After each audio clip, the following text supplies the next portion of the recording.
നമസ്കാരം, മറ്റൊരു വീഡിയോയിലേക്ക് സ്വാഗതം. ഇന്ന് നമ്മൾ സംസാരിക്കാൻ പോകുന്നത് സിം ബൈൻഡിങ്ങിനെ കുറിച്ചാണ്.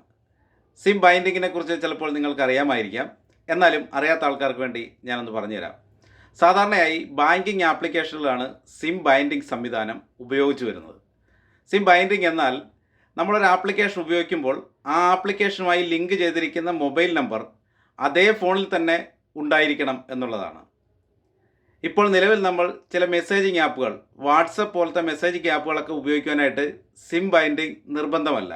നമ്മൾ ഒരിക്കൽ വാട്സപ്പ് നമ്മുടെ ഫോണിൽ ലോഗിൻ ചെയ്തു കഴിഞ്ഞാൽ പിന്നീട് നമ്മൾ നമ്മുടെ സിം ഊരി മാറ്റിയാൽ പോലും നമുക്ക് വൈഫൈ കണക്ഷൻ പോലുള്ള കണക്ഷനുകൾ ഉണ്ടെങ്കിൽ, അല്ലെങ്കിൽ മറ്റേതെങ്കിലും സിമ്മിൽ നമുക്ക് നെറ്റ് കണക്ഷൻ ഉണ്ടെങ്കിൽ നമുക്ക് വാട്സപ്പ് ഉപയോഗിച്ച് മുൻപോട്ട് പോകാനായിട്ട് സാധിക്കുന്നതാണ്.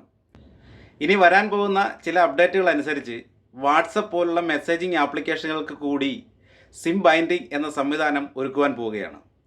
വാട്സപ്പ് മുതലായ ആപ്ലിക്കേഷനുകളൊക്കെ ഉപയോഗിച്ചുകൊണ്ട് തന്നെ ധാരാളം കുറ്റകൃത്യങ്ങൾ ചെയ്യുന്ന ഈ ഒരു സാഹചര്യത്തിലാണ് വാട്സപ്പ് പോലുള്ള മെസ്സേജിങ് ആപ്ലിക്കേഷനുകൾക്ക് സിം ബൈൻഡിങ് സംവിധാനം കൊണ്ടുവരണം എന്ന് ഇന്ത്യ ഗവൺമെൻറ് ഒരു നിർദ്ദേശം കൊടുത്തത്.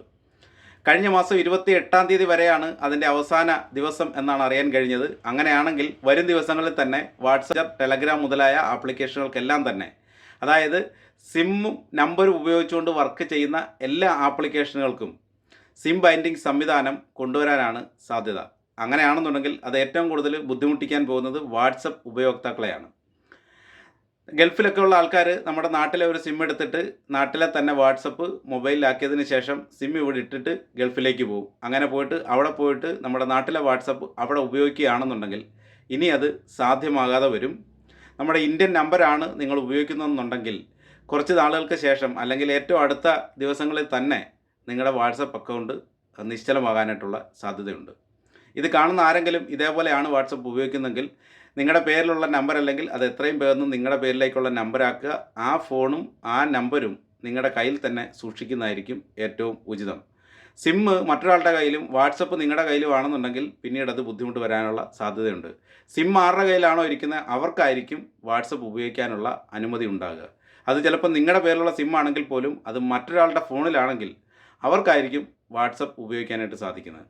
അതുകൊണ്ട് വാട്സപ്പ് നിങ്ങളുടേതാണെങ്കിൽ സിമ്മും നിങ്ങളുടെ പേരിലാക്കി നിങ്ങളുടെ കയ്യിൽ തന്നെ സൂക്ഷിക്കുന്നതായിരിക്കും ഏറ്റവും ഉചിതം. അപ്പോൾ ഞാൻ ഈ പറഞ്ഞ കാര്യങ്ങളൊക്കെ നിങ്ങൾക്ക് മനസ്സിലായെന്ന് വിശ്വസിക്കുന്നു. വീഡിയോ ഇഷ്ടപ്പെട്ടാൽ ഈ പേജ് ഒന്ന് ഫോളോ ചെയ്യുക, ഈ വീഡിയോ ഒന്ന് ലൈക്ക് ചെയ്യുക, നല്ലൊരു കമൻറ്റ് ചെയ്യുക, മറ്റുള്ളവർ അറിവിലേക്കായിട്ട് ഷെയർ ചെയ്യുക കൂടി ചെയ്യുക. മറ്റൊരു വീഡിയോ കാണുന്നവരെ എല്ലാവർക്കും നമസ്കാരം.